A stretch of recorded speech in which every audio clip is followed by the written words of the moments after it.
est aussi anéanti par le discours du président du Conseil. Pour Geneviève, accepter ce que propose le maréchal est insupportable. La jeune femme qui n'a pas encore 20 ans se sent comme brûlée au fer rouge. Geneviève ne sait pas encore ce 17 juin que son oncle Charles de Gaulle, un jeune général qui était membre du gouvernement de Paul Reynaud, a quitté Bordeaux lorsque le gouvernement a démissionné et a rejoint clandestinement la Grande-Bretagne.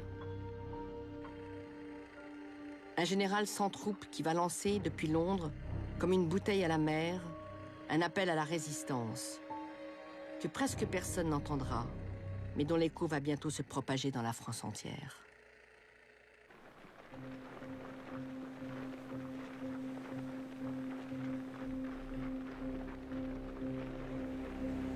Lucie vient de recevoir un petit mot manuscrit de Raymond, envoyé par la poste. Raymond, comme des centaines de milliers d'autres, est prisonnier des Allemands. Lors de la prise de son bataillon, il a eu le temps de laisser tomber dans le fossé un petit papier plié en 4 pour faire savoir à Lucie qu'il venait d'être fait prisonnier.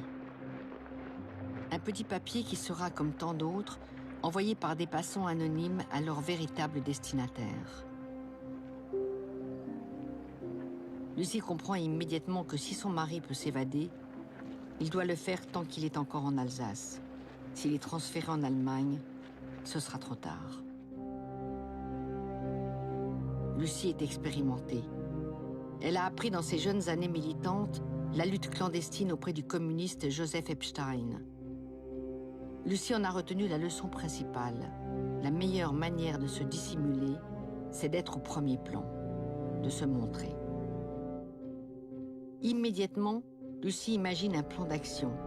Elle fera évader Raymond coûte que coûte. Le stratagème, faire passer à son mari une drogue qui le rendra malade et entraînera son transfert à l'hôpital.